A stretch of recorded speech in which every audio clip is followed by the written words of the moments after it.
March 12, 2019 meeting of the Oshkosh Common Council. Will the city clerk please take the roll? Rousey. Here. Peck. Here. Herman. Here. Allison Osby. Here. Palmieri. Here. Ugrauer. Here. Cummings. Here.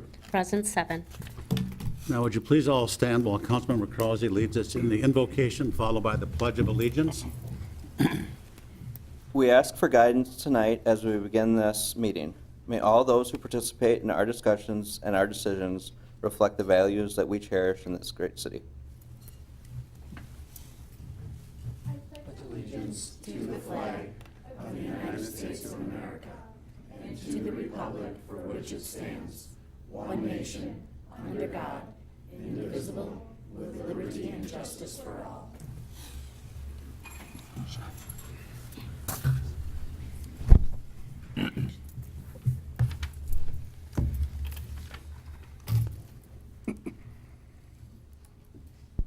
And I want to thank our student for leading us in the Pledge of Allegiance. I'm going to ask you a few questions. We have a certificate for you. So your name, where you go to school, and because spring break, I guess, is 2 weeks away, what you're planning on doing on spring break. So it's all yours. My name is Amy, and I go to school at Perry Tipler, or Alps Charter. And for spring break, I'm going to go to California, San Diego. And the zoo? Probably not. Oh, darn. I was going to have my daughter give you a tour. She lives out there. Well, thank you very much.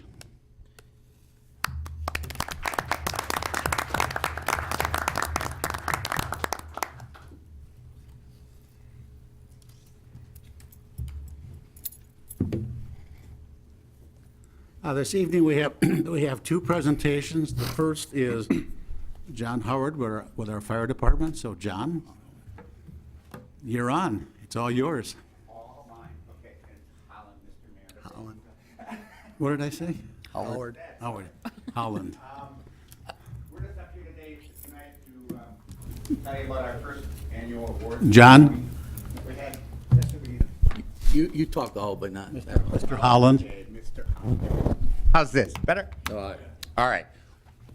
This last weekend, we had our first annual award ceremony for our firefighters and for some citizens who have helped us out. And we just want to go over and give them a little bit more recognition here as well. Mr. Mayor, you were there as well. Some of the council members were there. We appreciate that. And so the first award we gave out was the Life Saving Award. This was to a company from Quint 17, the firefighters from Quint 17, and it was Captain Mike Bell, engineer or equipment operator Steve Steeney, and Sean Millard, firefighter paramedic. And that's obviously our fire chief there, Mike Stanley on the end there. The next award we gave out a couple of them for exceptional duty. The first one is Adam Vandalik. He was actually driving home from work one day and noticed the car ahead of him was driving erratically, followed the car pulled over, and when he got up to the vehicle, he noticed the guy had passed out behind the wheel. Recognized it as what he thought was overdose. Police officer showed up very shortly thereafter. They broke the window, and Adam administered Narcan and saved the guy's life. So that was pretty impressive. Yeah. And the next one you're going to see up here is Kevin Putzer and Ken Kiefer. He's in Hawaii right now. No. So that's why he's not up there. But they got their Exceptional Duty Award for saving someone over by the university who was hit on the back of the head with a beer bottle and was absolutely convinced he was fine, did not want to go to the hospital. They talked him into going into the ambulance, and he ended up with a brain bleed, and he would have died if he went to listen to our paramedics. Next couple, our Community Service Awards. We do a lot in the community, but our firefighters also do a lot when they're not on duty in the community. And the first one is Joe Rassak, and he puts together our annual MDA Fill the Boot for muscular dystrophy, and he does all the work. He gets all the volunteers. He gets the space to do it. And every year he does it, and we have raised thousands for this charity. The next one is firefighter paramedic Tony Olson. and he is the guy that puts together our guns and hoses every year. It's the police versus the firefighters, and just so you know, it was 13-9 this year. We won't talk about the basketball game with the sheriff's department, but anyway. Why not? I was your coach. I think we had coaching issues. This is all I. Oh, Thank you, John. Mr. Howland. All right. The next one, you're going to see firefighter paramedic Eric Shea, him and Brian Blaha, and I forgot where he is. He's somewhere warm as well. They put together our annual food and toy drive that we do every holiday season. So that's a lot of work. And again, we help a lot of people, and it is all because of you guys. You are the people who do it. We just collect the stuff and get all the credit. All right. The next two, and these are my favorite two that we have. The Teamwork Award. It goes to Don Schroff from Amero. He is a first responder, volunteer firefighter in the Amero Fire Department. Actually, he just retired. He has been helping us for years and years and years, and is an amazing professional and very, very compassionate. And this was our firefighters who came up with the idea that he needs some recognition, so there it is. The next one is our Guardian Angel Award, and that is Ms. Lisa King. This is a pretty amazing story, too. Sorry, I'm wasting a lot of time, but I'm not really. We had a fire over on High Avenue, and Lisa was driving by, called it in, and there was a family that was stuck in the fire. They got them out. Our guys got them out. One of the people in the fire was hearing disabled, couldn't hear very well at all. Lisa is a sign language interpreter. Wow. And without her, things would have been so difficult. So she did an amazing job, and we just wanted to give her an attaboy. I'm very proud of her. And the last one. Last one is Lieutenant Scott Rasmussen, and he got an award for coming up with the award program. he actually came up with the idea, and more importantly than coming up with it, actually followed through and made sure it happened. He just wasn't one of those that said we should do this. He actually did it, which is pretty impressive. So that's what I have. Thank you guys for your time. Thank you, and have a good night. Thank you, John.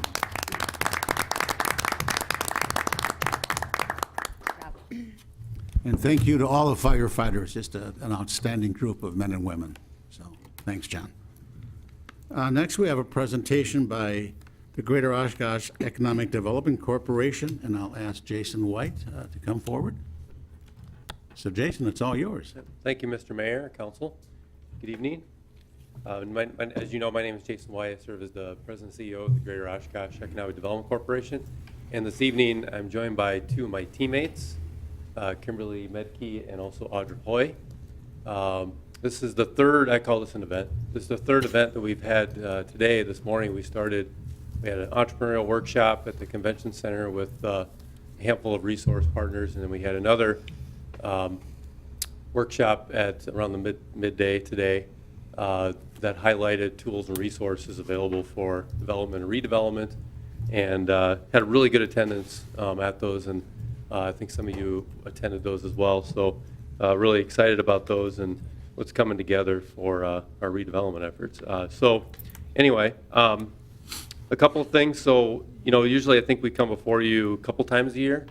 We usually come about this time of year to kind of update or provide a recap of the last year, I guess, so to speak. And then we also come, as it seems to have been the last couple of years, the week of AirVenture for some reason.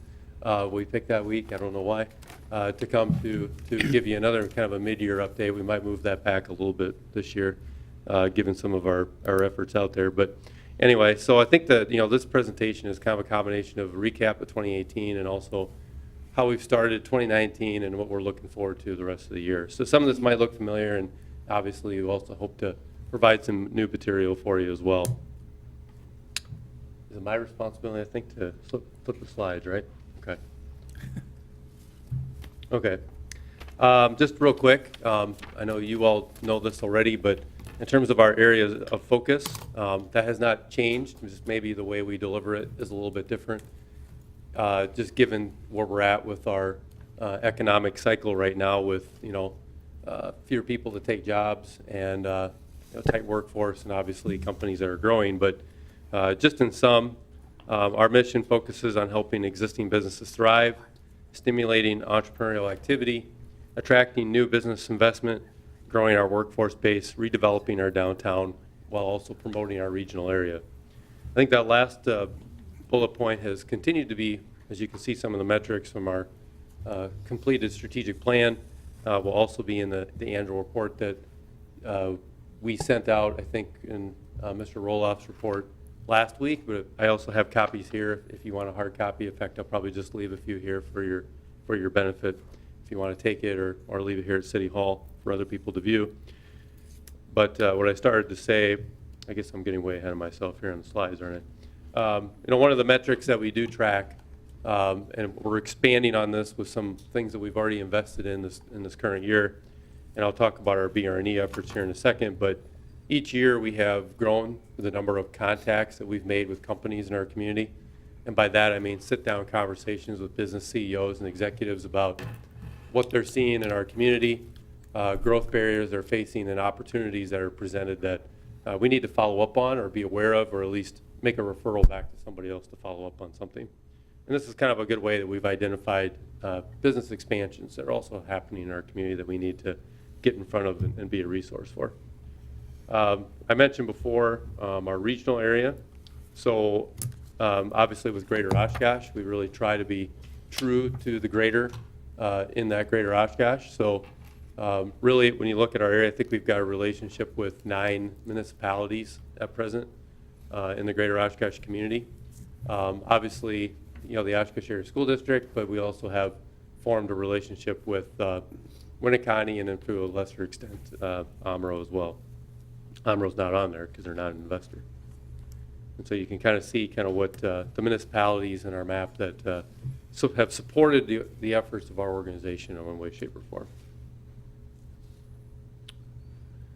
Property search activity. In 2019, we had 43 formal property searches that from leads that we received either from referrals from internal partners, from the New North, our regional partner, utility partners, and real estate brokers. Sometimes they'll come to us with leads as well, and they say, hey, we want to do a site search. Can you help us out? And we performed 43 of those formally in 2018. You can see that predominantly those requests translated to requests for existing buildings.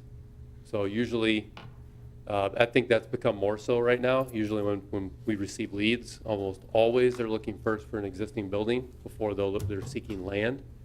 There's a lot of reasons for that. Cost of materials, cost of labor, available labor for building purposes is less at this point. Costs are higher. And so first and foremost, everybody wants, especially on the industrial side, everybody wants to start with a building. The problem with that is there's not a lot of buildings on the market. So companies are now at a crossroads where they're either needing to make a decision in that regard or just sit on the sidelines or look further up the valley or somewhere around the state for another building that might be available. When you look, we tracked by month the number of property searches that we conducted. And you can see beginning of the year, we had a lot more requests or outreaches to our organizations to help facilitate searches. And as you can see, as we got towards the last quarter of the year, those requests got fewer. I know we've got a number of those that we've started in 2019. This does not track that number, so at the end of the first quarter, you'll see another graph similar to this. But this graph is also, I believe, in our annual report. Property submitted, of all the leads that we received and responded to, 244 properties were submitted in response. And it's also important to note the relationships that we have in the real estate community. So we have 128 real estate professionals that when we receive a lead and criteria for a lead, we submit that to those 129 real estate professionals. So we aren't trying to take the place of the real estate community. We're actually partnering with them and collaborating with them. A lot of times they'll be aware of something that's maybe not on the market or maybe not as visible, and we want to make sure that we're giving ourselves every chance possible to secure that lead. And who's requesting? Probably not surprising that approximately 2/3 of the site searches are companies that are new to the Oshkosh market, the greater Oshkosh market, i.e. business prospects, new business recruitment opportunities. But about 1/3 of those are also companies that already here, they're looking, they have outgrown their space, maybe are looking for a larger building, maybe are looking at sites, or just kind of scanning the field to see what is available for future consideration. One of the things I think we've spent more time on and invested more time on recently is understanding this tool called enterprise or opportunity zones. And last year we collaborated with the city of Oshkosh, and also throw in the Oshkosh Area Community Foundation in that as well, to kind of lead an effort to try to make sure Oshkosh was on the map with respect to submitting census tracts to the governor, Governor Walker at that time, and then eventually the Department of Treasury to be considered as part of this program. So you can see that ultimately they had the final decision. I say they, I mean the governor and also Department of Treasury. But those are the two that they selected. I think we nominated 3 or 4 of them that in our short list, and those are the 2 that were recognized. And basically what that allows is it was explained at our noontime meeting today in greater depth, for an investor to invest in a property or a series of property in one of these census tracts, or maybe both of them, and receive either a deduction or a waiver of their capital gains taxes, depending on how long they hold on to that asset. So CLA was there today, did a nice presentation, and we'll be doing a lot more of that with the development community to make sure that in some of these cases, underutilized sites are receiving investment, and then largely distressed census tracts is recognized by the program. A couple things in 2018 that we submitted a nomination arena for the real estate redevelopment and reuse award with the Wisconsin Economic Development Authority, or Wisconsin Economic Development Association. They received that award, that honor. The second year in a row that we had nominated somebody from Oshkosh that also received an award the year before. Oshkosh Corporation received the Economic Driver Award. And a couple things that obviously you not only were a part of, but largely were involved in organizing, were the ribbon cutting for the new transload, and also the Oshkosh Corporation groundbreaking. The all-road steel expansion along Pope Resney Road and I-41 was something that we collaborated obviously with your staff on last year. And obviously a lot of people are constantly asking what's happening over there by EAA. And for anybody watching at home, that's what's happening over by EAA, 195,000 square foot manufacturing facility by All Road Steel. I want to credit your staff for putting this together. Everett, who obviously is leaving you guys this week. With the Oshkosh Corporation announcement, we wanted to highlight to others the spin-off effect that could happen from an announcement like that. And obviously that area has attracted a lot of attention. The city's invested a lot, obviously, along that corridor, improving the corridor, and a lot of things along Oshkosh Avenue happening. And when you see it in totality on a map, you really realize that that corridor is really on the come with respect to being a really serious gateway on the north side of town.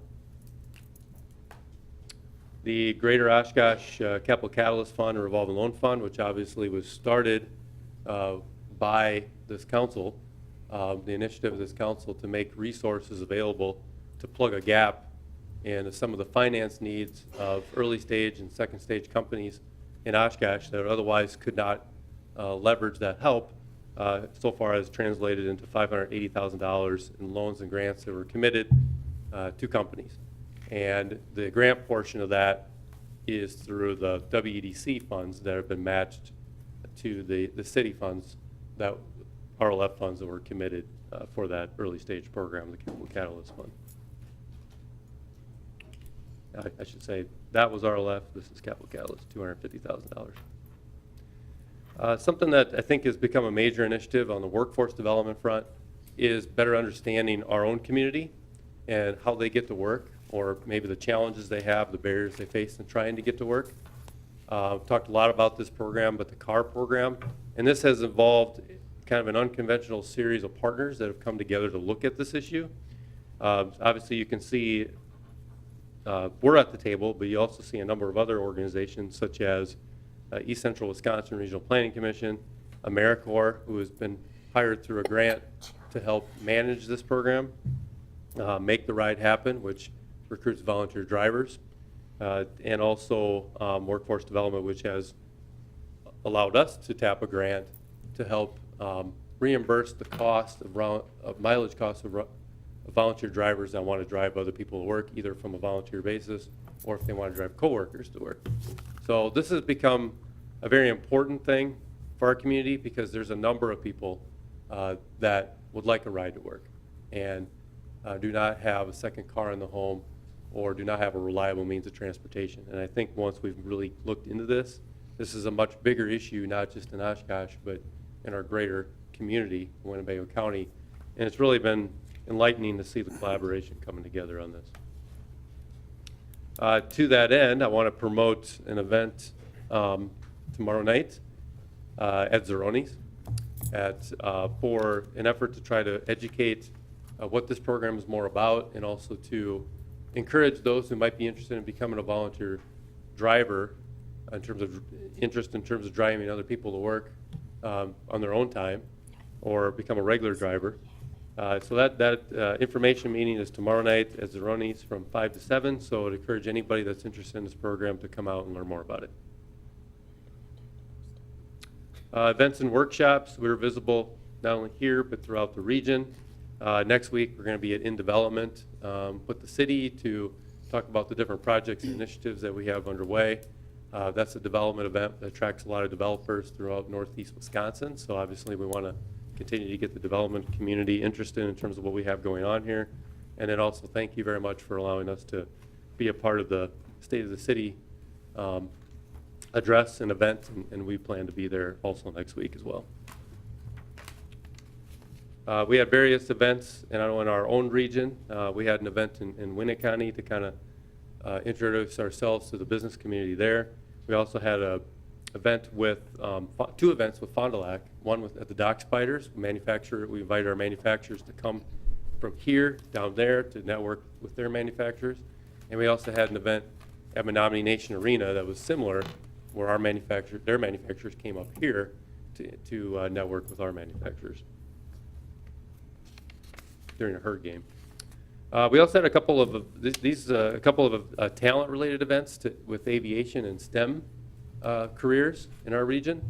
One was Talent Takeoff 1. That was a STEM-based focused event at the arena.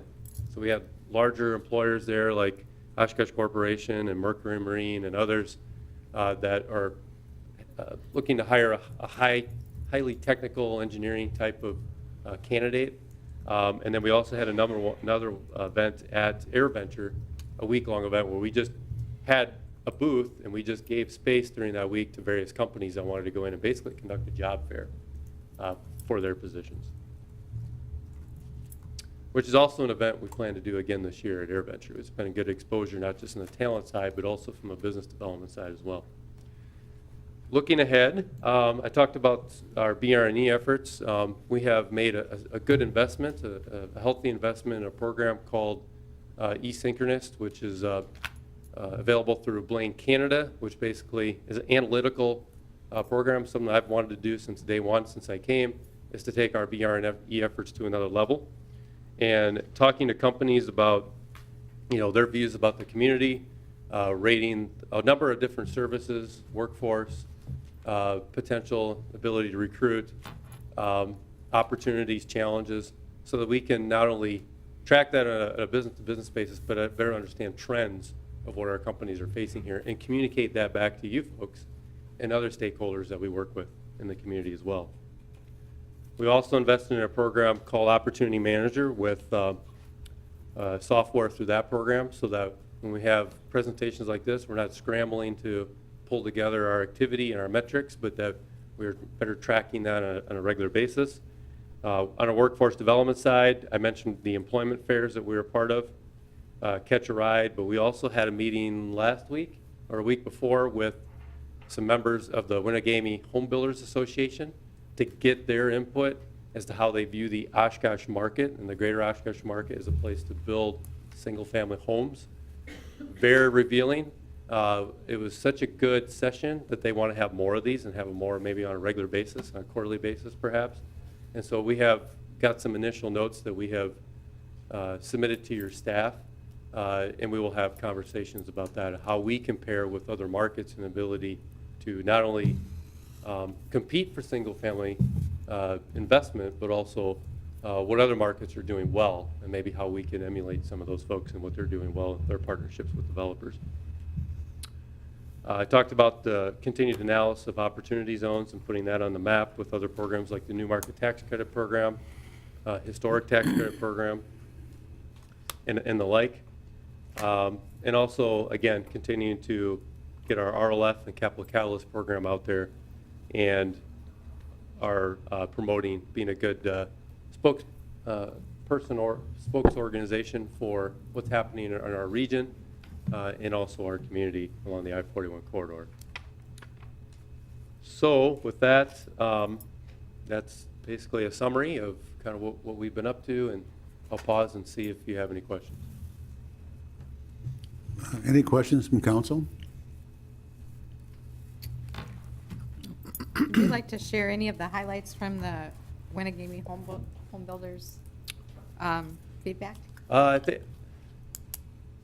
What are some of the highlights, guys? I guess a couple things that came to mind to me were the cost of a lot, the true cost to develop a lot was something that came up over and over. In looking at Oshkosh versus, for example, Appleton or the towns and the villages up and around the Fox Cities area. Appleton came up a few times as being a lot more aggressive, and it changed their policies a bit to become more developer friendly. And so one of the developers that were there was kind of interesting that said he prefers to develop in the city versus the lots around the towns in this area, because he really views that the infrastructure and the assets and amenities are in the city. And he really liked that component of being able to develop in the city, but he did view that the cost to develop a lot here is perhaps higher than maybe some other markets. So that was something that I think it was good information, and something that we want to continue to explore a little bit further detail. Am I forgetting anything? Well, that coupled with the cost to build the home itself right now creates a very expensive investment. Is that just the city, or is that the city and surrounding townships? Well, the cost to build in general is quite high right now. But then you couple that with the cost of the lot, wherever that may be, that's something. So if you've got a 2,000 square foot home at $150 a square foot, that's a $300,000 home plus an $80,000 lot, you've got a nearly $400,000 investment, and that's quite high right now. And that's what you're looking at right now, the city and some of the surrounding counties. One other thing I did forget to mention on the project side is that of those 43 searches that we did, 6 of them are still active in terms of companies that are looking to locate here. 31 are inactive, and 3 have been complete. And one of those I think is important. I can't announce it yet, but it was entitled Project September. They're in negotiations on a lease on a building in Oshkosh. They've been incubating in one of our larger, more recognized companies in the Fox Valley, and it's a startup, but they're excited about this market with some of the other larger companies that are doing business here. They could be a supplier for them, and we're very excited. This is going to be a great opportunity once it's announced and once they get rolling. So I just want to mention that. I think that's important. What came up last year is, of these site searches, how many do we actually land? I think Council Member Paul Merriam asked that question last year, so I want to make sure we mention that tonight.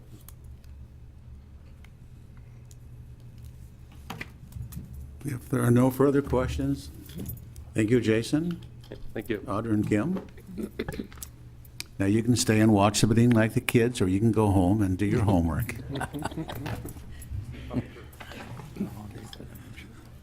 Thank you very much for all the hard work.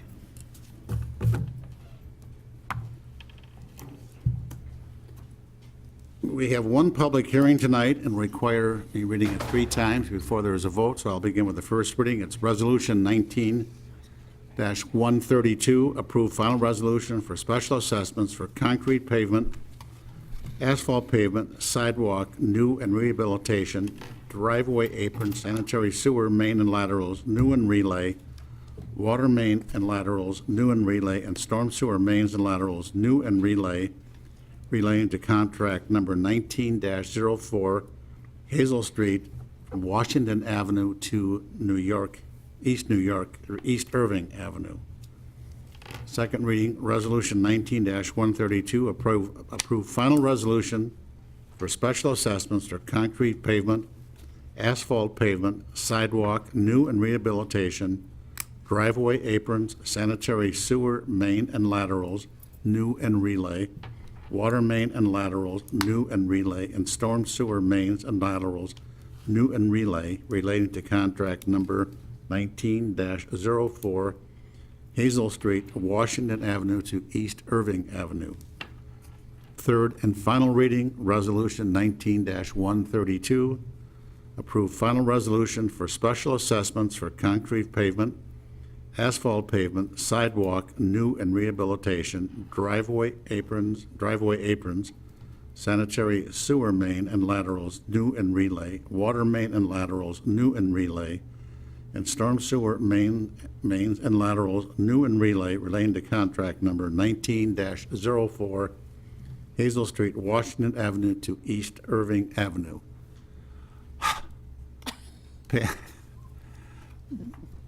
Pam, has anyone registered to speak to this resolution? Yes, Travis Brand, 451 Hazel Street.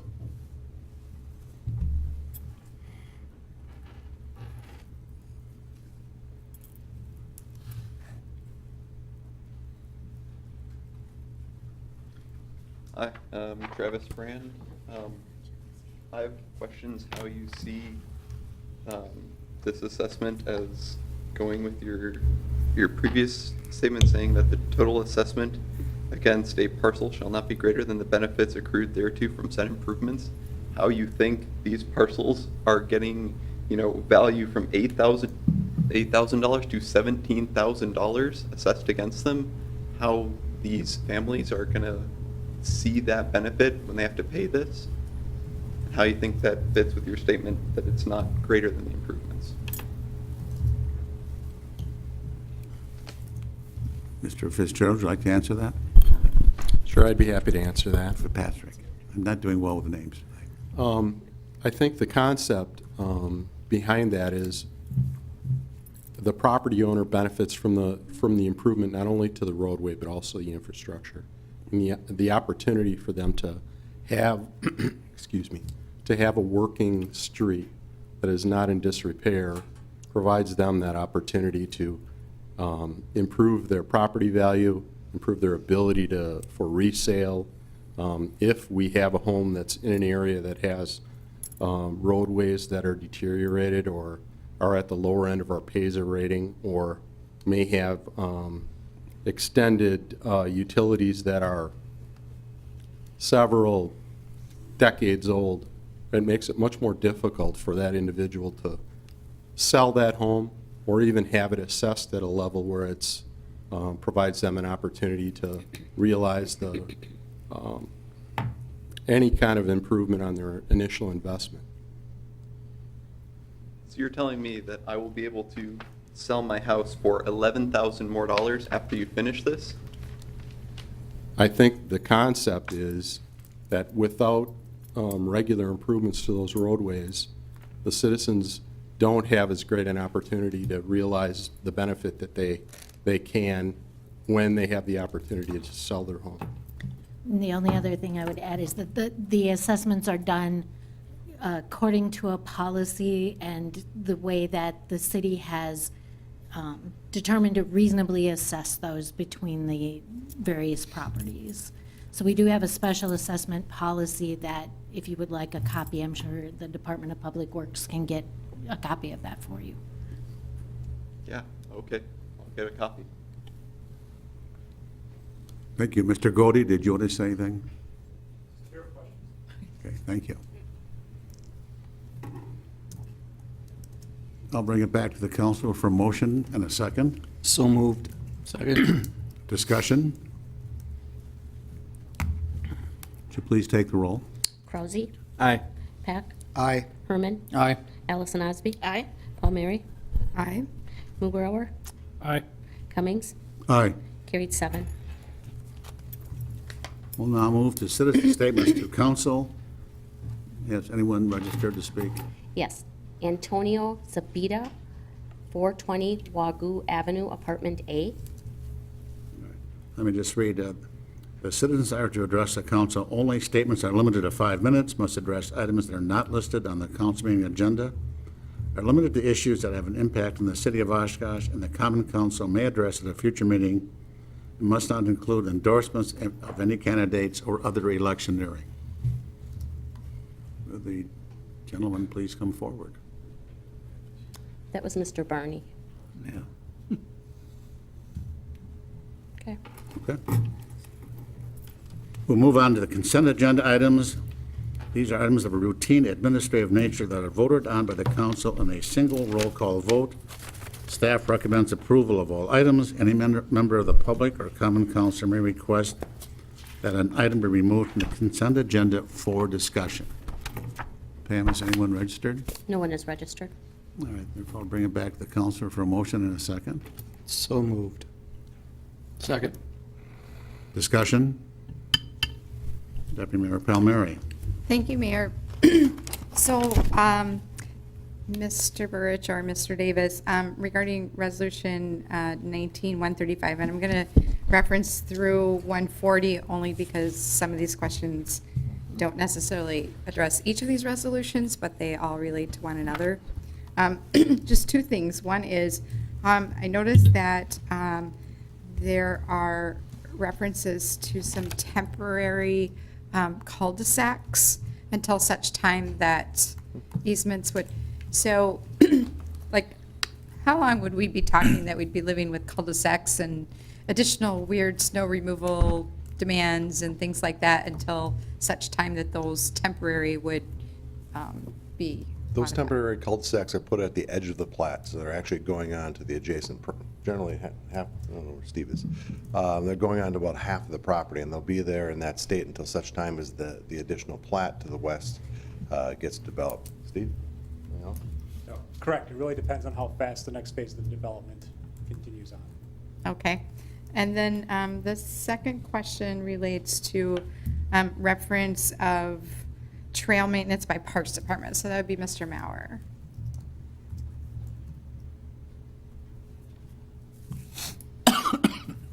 Trail/sidewalk. So the reference was made that there would be maintenance on the fiscal impact of this by Parks Department. Can you just talk a little bit about the detail on that and what that might cost? Sure. It's referring to, it's a short trail connection from the street actually to the creek area, which eventually will have a bridge going over Sawyer Creek to connect to Roosh Park on the south side of the creek. Right now, the developer, I believe, is responsible for installing that asphalt path system, and then our department will be responsible for future maintenance. We'll be doing snow removal in the future when that additional bridge is added to get access to Roosh Park. So as far as the fiscal impact, it'll be down the road, future maintenance, just like any other trail system added in any future development. Okay, thank you. Okay, I do have one comment on Resolution 19-151, and that's the appointment to the Transit Advisory Board.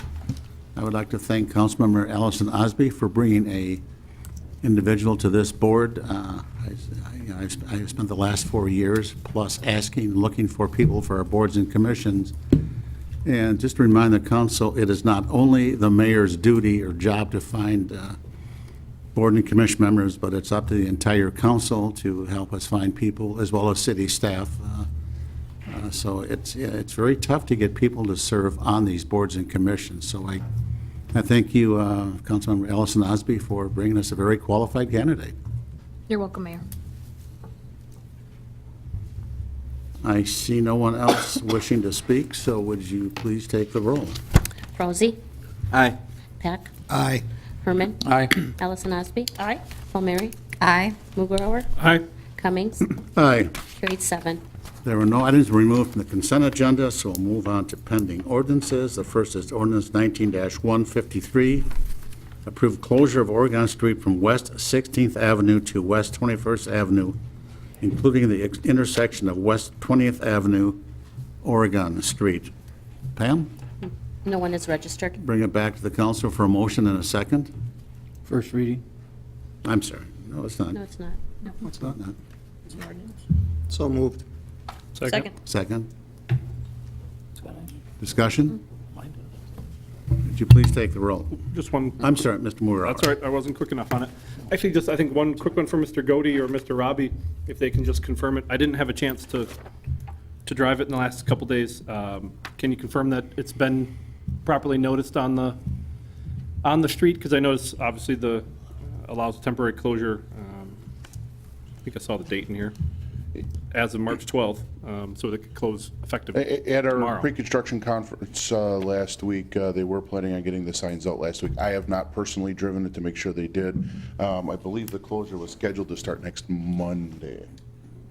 Oregon. Just wanted to make sure that they had the 7-day notice. I can't personally vouch for it, but it was discussed. Great. Deputy Mayor Palmieri. Yes, real quick, Mayor. Mr. Robbie, if you could just share with the public to the sign up, the ability to sign up for those specific street reconstruction newsletters on kind of a daily update, if you could share that. The weekly update emails, yes. With the new website design, I don't remember exactly where it is on the new website, so I'll have to do a little research, and maybe we'll have to talk about that a little bit more. But we do have a sign up on the website to be able to sign up to receive weekly email updates on all of our construction projects. Those generally come out at the end of the week, kind of giving a look ahead of, okay, here's what the contractor expects to be doing next week, here's what we expect for traffic impacts, and so on. So usually go out Friday, sometimes depending on if staff are in or out of the office, they'll go out on Monday mornings. But we do send those weekly emails out to give an opportunity for people to stay a little more informed on what's going on with each of our projects. Thank you. I see no other council member wishing to speak. Would you please take the roll? Rosie? Aye. Peck? Aye. Herman? Aye. Allison Osby? Aye.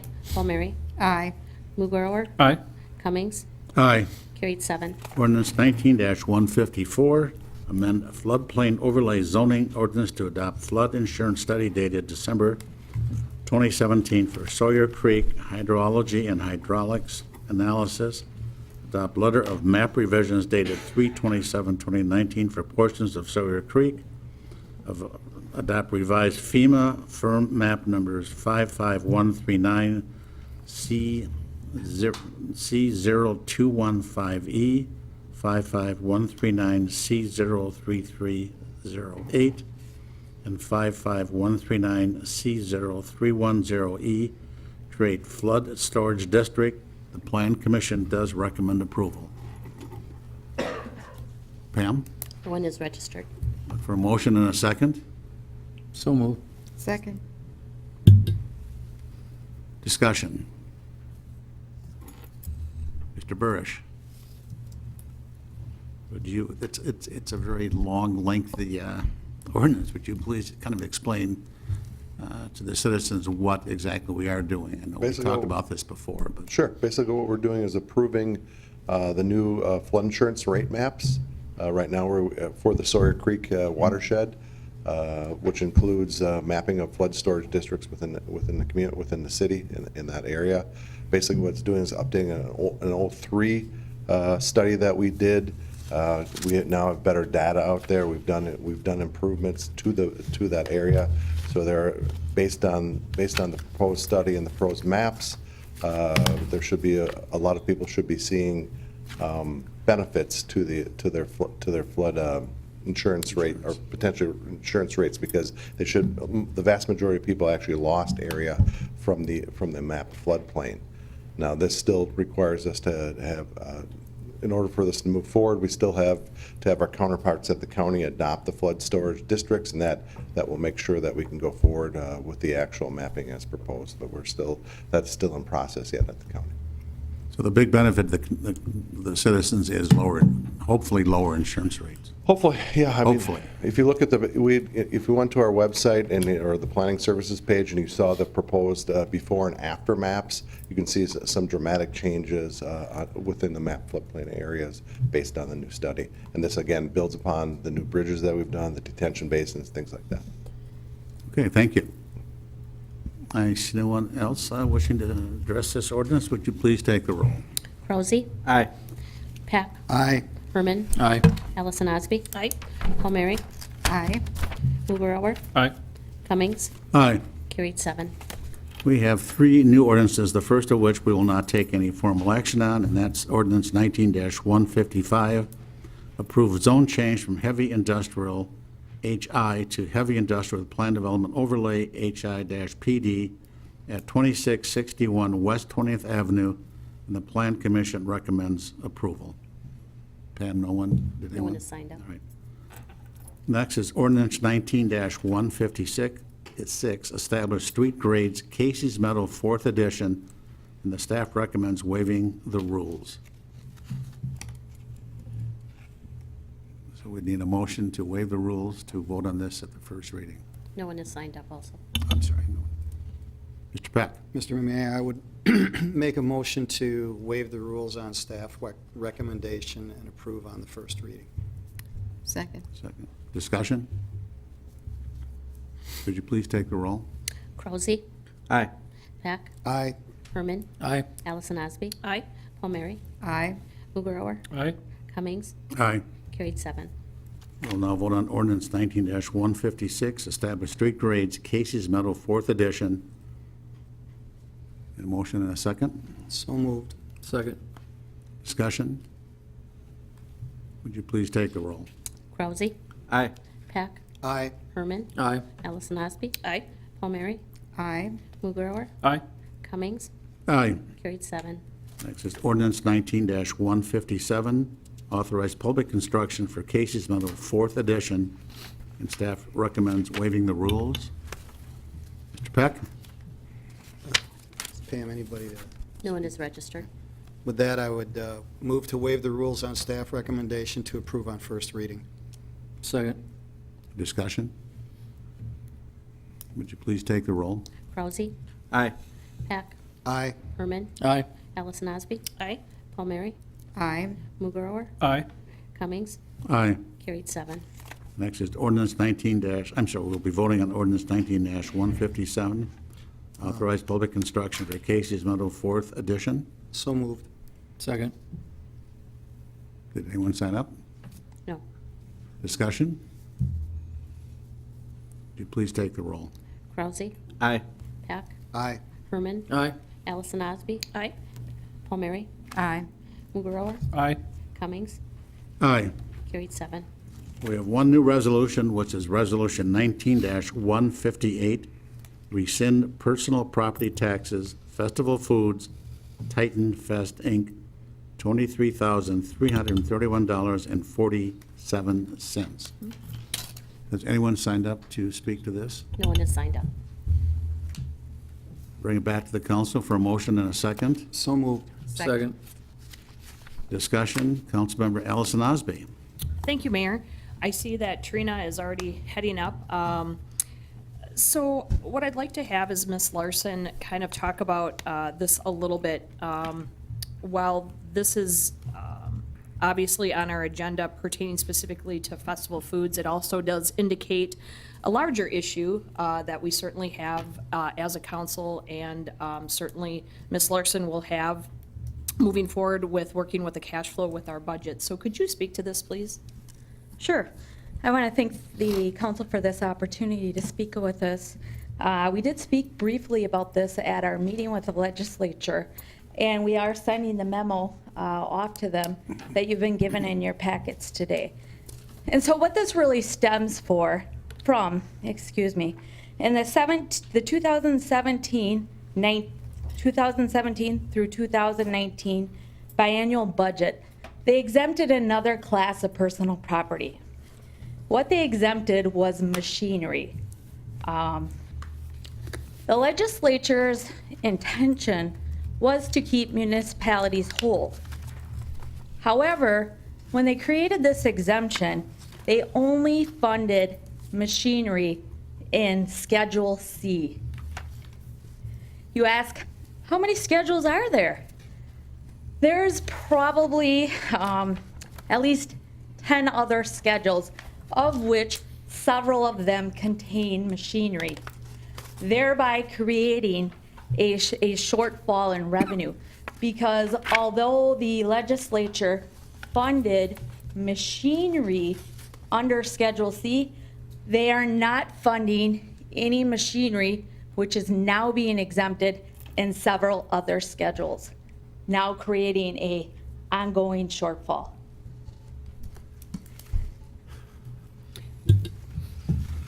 I guess I'll start. Are we going to line up?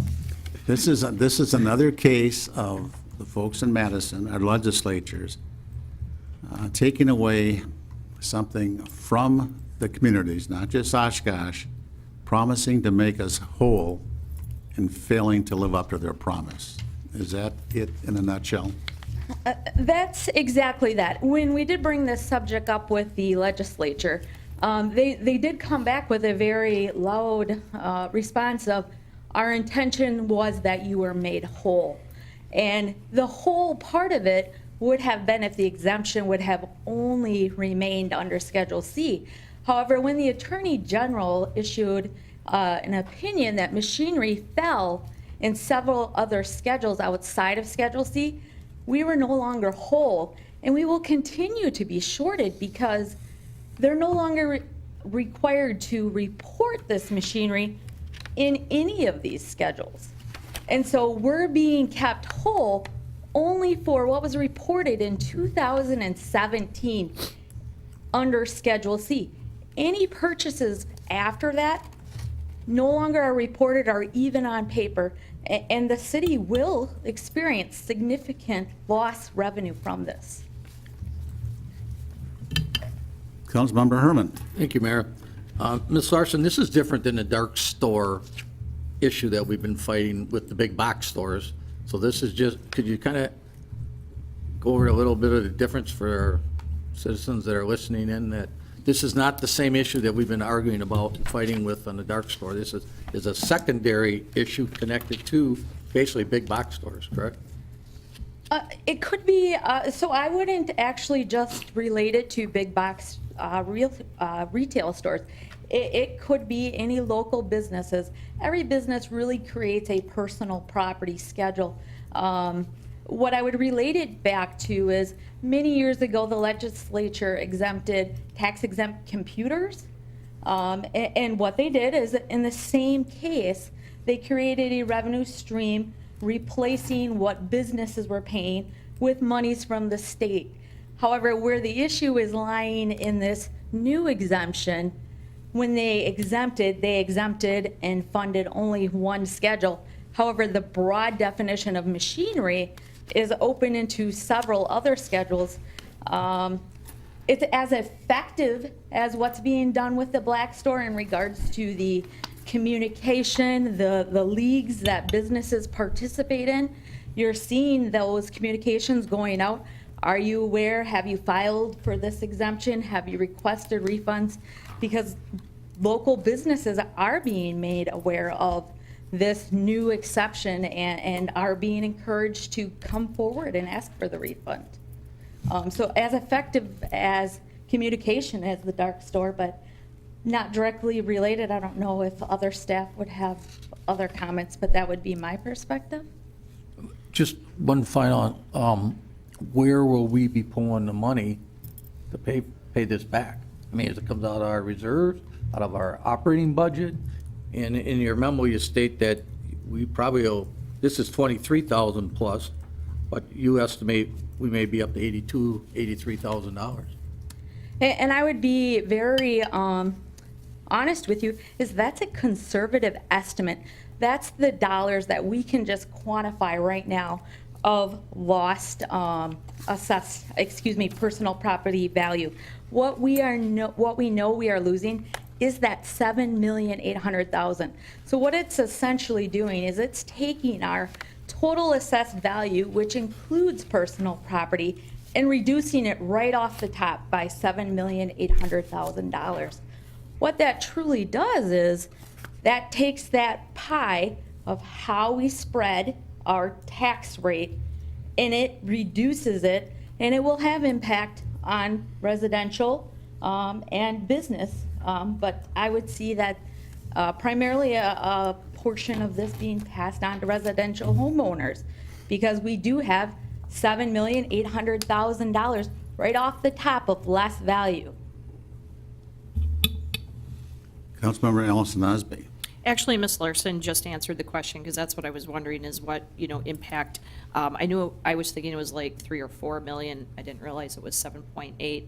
And you said 82,000 is conservative. So, I mean, I know there was some numbers tossed around like, more like 250,000 or something of that nature. And is that over like a couple, 2-3 year period of time? Or, I mean, what do you anticipate that this number will continue to go up? And will we be made whole, and when will we be made whole? Because I'm assuming that we have to pay it out, and when does it come back in? Then by the state? Or is it not guaranteed to come back? There is no current promise for the state to repay this. When I did bring this subject up with them at our meeting, they appeared quite surprised, and I'm sure they were. I am hopeful after they receive my memo that they will be contacting the city for any additional information or further questions that they might have. The reason I would say that, so we already have quantified the $7,800,000 loss of personal property. What we can't quantify is the businesses are no longer required to report machinery. So it's no longer coming on a schedule for any machinery purchased after 2018. So we can't even track what we will lose in new personal property value because it's now been all exempted. One comment, so the public understands what this term personal property really is, and it's a business-related expense, and having once owned a small business, it is also a pain in the neck to keep track of. I mean, that was the biggest complaint with small businesses, keeping track of all of this. And it's personal property, which means chairs, tables, file cabinets. I was about to say typewriters, but those are gone. Computers are listed. I don't want to say pens and pencils, but it was a phenomenally costly bookkeeping nightmare for a small business. So that was one of the reasons to get rid of this, but we were promised by our legislatures to be made whole. And this is just another example of promises coming out of our legislatures in Madison and short-cheating cities and villages. And it's kind of endless what they promise us, and then things never come quite to materialize. So I will get off my soapbox and turn over to Councilmember Peck. So, excuse me, thank you. So really, the intent was, there was an intent to make us whole. We're obviously not being made whole. But in reference to Ms. Allison Osby's question, there's no guarantee that we'll ever be made whole. And this is really tax relief for one area that is actually tax increase for our residents, is what it really boils down to. So it's a shifting of the tax burden to residential property taxpayers. Sweet. Fitz? I think Councilmember Peck just made the point that I was going to respond to Councilmember Herman's question. It is, in a sense, it's different than the dark store issue, but in the impact, as Councilmember Peck just mentioned, by not having this additional revenue, it does impact the taxpayers very much like the dark store issue, because it spreads the cost to those other people who may not take advantage of this exemption or may not feel that it's an appropriate thing to do. So it not only impacts the city, it impacts the citizens and the taxpayers. And, to the mayor's point too, in regard to personal property, we've had dialogue with the legislators for quite some time about personal property, and he's right, it's very laborious to go through and try to chronicle all the stuff that businesses have, and we don't dispute that.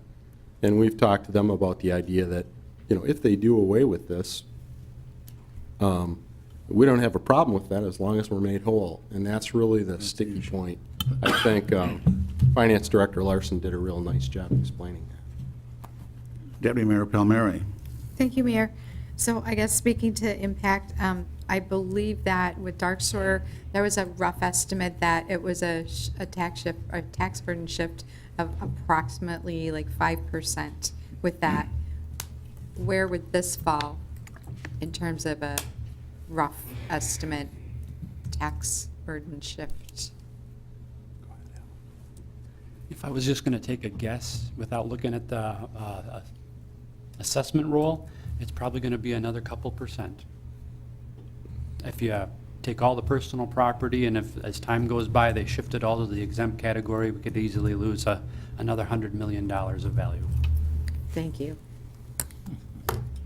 Councilmember Allison Osby. Thank you, Mayor. Just one point that I did want to put out is, it was definitely evident to me for those of us that did meet with our legislatures, which were Senator Dan Fine and Assemblyman Gordon Hintz. They really, truly were genuinely surprised at what the local impact would be for us. And that's what gives me hope that they will take the information, the local impact, what it is going to do to our community, and take that back to Madison. Because I genuinely feel they really, truly were taken back by the numbers, the true numbers. If there's no further discussion, would you please take the roll? Crosey, Aye. Peck, Aye. Herman, Aye. Allison Osby, Aye. Palmieri, Aye. Mugrower, Aye. Cummings, Aye. carried 7. We'll move to council discussion, direction of city manager, and future agenda items. The first is a workshop. It's a joint meeting with the Oshkosh Area School Board, March 20th at 5 p.m. at their offices at 215 South Eagle Street. Are we all available? I will do my best to get back from Beaver Dam for a portion of this. Okay. Next, we have Poverty Homeless Simulator, Deputy Mayor Palmieri. Thank you, Mayor. Just wanted to share with council that there is an event in the works, approximately May 29th, depending on availability, at the Day by Day Warming Shelter. It's called the Night at the Shelter, just to spread awareness, and it's what they call a locked sleep-in, simulating that experience. So just look for the invitation and the save the date. You should be receiving that soon. We next go to our last citizen statements to council. Has anyone registered to speak at this point? No one is registered. All right. Under council member announcements and statements, is there anything? All right. Councilmember Allison Osby. Thank you, Mayor. I just wanted to put a congratulations out there to our UW men's Titan basketball team for having a very successful weekend at the Culf and heading to Fort Wayne, Indiana, I believe, for the Final Four. And also congratulations to Lord's varsity boys basketball, who also had a successful weekend and are headed to Madison this Thursday, and hopefully bring home a silver or gold ball. All right. And now we'll turn it over to Fitz for citizen manager announcements and statements. Thank you, Mayor.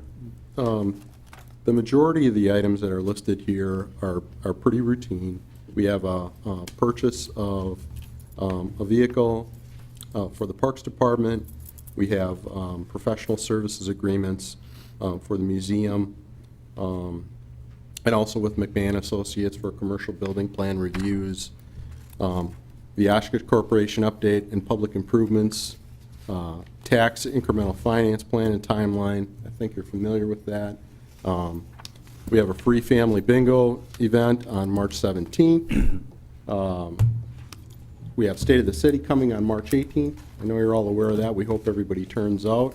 But I really wanted to reserve time for us to talk a little bit more about the professional service agreement with Smith Group for Lakeshore Park, the master plan. I know the council's been very interested in that. We've had a lot of citizens that have been interested in that. And we're very pleased with the selection process. This is a new vendor that we're going to be using. We're very excited to provide an opportunity for the citizens to provide input to this. They're going to have representatives at the State of the City, and Parks Director Mauer's here, and I'm hoping he'd be willing to just talk a little bit more about that, if that's all right with the council. Please. Thank you. As Mr. Fitzpatrick said, we had a number of quality firms give us proposals for this project. We actually had 9 firms submit proposals, and we evaluated it between park staff, community development planning staff, as well as purchasing staff. And out of that evaluation process, the Smith Group really jumped out to all of us as being in the top 1 to 2 in all of our rating systems. A lot of their positives were with similar projects, not only in the region, in the state, but also in Northern Illinois, Chicago Park District. A lot of work on waterways, water bodies, various sizes of parks from over 100 acres to down to 3-acre neighborhood parks. The quality of their staff, the quality of their deliverables, their 3D imagery that they're planning to use, their public input processes. And we, in our RFP process, we actually outlined a pretty extensive public input process, not only utilizing our Parks Advisory Board meetings as some public input meetings, but having public input sessions specifically for this, having joint meetings with the Sustainability Advisory Board, with the Bike and Ped Board, along with the Parks Advisory Board, and then ultimately with a final plan coming to the Plan Commission and Common Council for approval. Currently, we're awaiting the signed contract to come back from them. I had email correspondence with them today looking to set up our kickoff meeting. I would expect our kickoff meeting will be within the next 2 weeks. And at that meeting, we'll start establishing a timeline of events to take place. Our intention is to have the plan going through the process, having a final document for approval by the council late in September or early October. As part of the plan, they will be completing a phase-in project or a construction project phase-in. So we'll have some cost estimates for different aspects of the plan with an intention of incorporating some of those into the CIP as we get into the final budget adoption in October and November. Thank you. Deputy Mayor Palmieri. So, Mr. Mayor, do you think that the public can expect to be invited into the public participation piece over the next couple of months after that kickoff meeting? Yes, I would expect our first public input meeting could occur as early as late in April. Just to give you an idea, what we'll do is have a kickoff meeting with city staff, the various departments that have been involved with the project and the site. So we'll get some of that information to the consultant. They'll do their own site analysis, and they'll take a look at any documentation or records that we might not have available, or the county or state. So they'll do their site analysis. We're going to work with them to come up with some POCO questions to put out to allow citizens to give us input on what they'd like to see. But at that point, then we'll start looking at having the public input meetings. What they'll most likely do is attend an advisory parks board meeting first to give an outline of that timetable. As you know, the public is always invited to those meetings, and we'll make sure that if there's people that want to provide initial input, they'd be able to do that. So I would expect late in April, early part of May, there will be those public input meetings kicking off. And at any time, any of our residents can also give input via email. I'm assuming they'll publish some kind of receiving email for that, or to the Parks Department or to council. Correct. That's also one item that we are going to discuss with them is an updating of a website, similar as Mr. Robbie has with their construction website updates, providing an update on this process through the website as well. Thank you. Just one other thing, I think Parks Director Mauer did a good job explaining that. One thing I would add that is kind of an interesting sidelight to this project is one of the employees that works for this firm is, her family are from the city of Oshkosh. And she's very interested in working on this project. I know she was involved in a variety of different projects. I think she was involved in a project in Las Vegas recently, and she's actually going to fly here to be here at State of the City because she's very excited. She wants to have an opportunity to talk to council members as well as citizens. So I believe she'll be here. Is that still the plan, Ray? Correct. Kathleen Duffy is her name. She'll be one of the team members, and the other two staff members will also be here. There's two of them that will be traveling here from Madison, and then Kathleen is on going to Las Vegas, and so she'll be stopping here in Oshkosh to visit family before she heads out there. So they are going to be at the State of the City. They're looking forward to getting introduced to the council and the citizens. We'll have an opportunity, just the citizens, to have just comment cards and give their initial input already on what they'd like to see. So it'll actually start kicking off on Monday. Councilmember Herman. Thank you, Mayor. I'm just going to make a general statement. I just hope that city staff doesn't steer the ship, because they kept the public out of the loop for the sale of the golf course completely. And this is the city citizens park.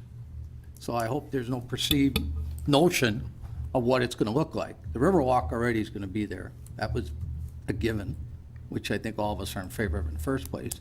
But since the golf course was taken away from the citizens of Oshkosh, I hope the citizens of Oshkosh, what's left, has the say. Nobody steers that ship out of this city hall. Thank you, Mayor. You're up.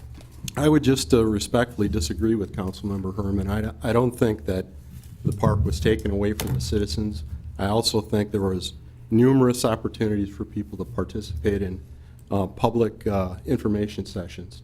So I wouldn't characterize it. I respect the Councilmember Herman's opinion on that, but I think that public discourse took place, and the citizens spoke very clearly about what they were interested in, and I think the council made an educated decision.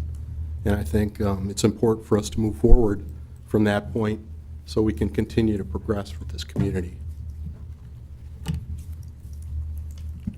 I think last you have an Oshkosh media video. unless I We do. missed something. We're actually very proud of the work that's been done by Oshkosh Media with the fire department. We're very excited about the opportunity that we have to recruit new members. Chief Stanley's been very focused on not only improving the staff, but also the facilities. And it looks like Jake is getting ready to get that brought up for us.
That's all I have, Mayor. Nice job. I would look for a motion to adjourn. So moved. Second. Second. All in favor signify by saying aye. Aye. Adjourned. Hey, Steve,